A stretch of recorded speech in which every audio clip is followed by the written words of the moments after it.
We're watching two major storm systems right now that could cause big problems for the East Coast. Check out this radar. On the bottom right, you see Hurricane Joaquin, but above that is another big storm hovering over parts of the East Coast. It's causing high surf and some intense winds.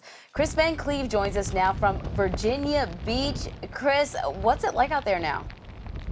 Well, we're seeing wind gusts in the 30 to 35 mile an hour range, and that's pretty sustained. In fact, city crews tell us this storm has them more concerned than the hurricane because it's essentially been parked on top of Virginia Beach now, and it's not moving. It's dumping a lot of rain. We're seeing a lot of wind, and with this wind, it whips up the surf back here, so they're seeing more high tides than they would typically see.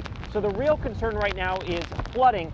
Over the next hour or so, city crews are going to be meeting to decide what areas need to be shut down, what areas they're most concerned about, and where to put their resources. They've got pumper trucks on standby. They've got crews on standby ready to respond.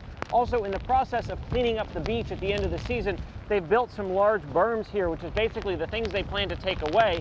Those berms now serving as a bit of a windbreak for some of the buildings along the boardwalk. Of course, the officials out here are telling people to stay away from the beach. As you can imagine, the surf out there, I would describe it as kind of angry seas as we get rather consistent pounding of wind in that 30-35 mile an hour range here. It's enough to certainly to move you around a little bit. It can make driving treacherous, and the rain has really been nonstop. We drove down last night in very, very low visibility from DC. Almost the entire drive down was low visibility, strong winds. So the entire Commonwealth of Virginia really getting hammered.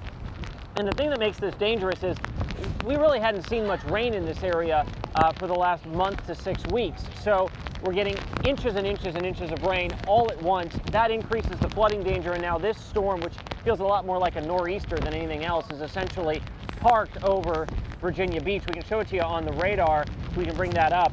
The storm has just basically taken up residence here and has been pounding southern Virginia up into northern Virginia, the DC area, for the last day and a half. And really now the water is starting to accumulate, and that's what really has city crews concerned. They know if they get through this one, they think Joaquin will be fairly manageable, but that flooding danger remains through this storm and whatever the hurricane may bring to town.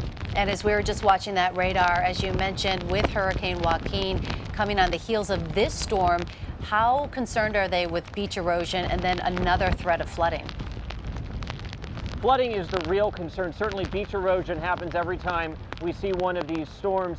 We don't think they're going to get certainly anything resembling a direct hit with Joaquin. So everything we have heard from the emergency crews, the public works crews here, is the real concern is this storm, because it just won't leave town. It's the guests that won't leave for at the end of the season, if you know what I mean.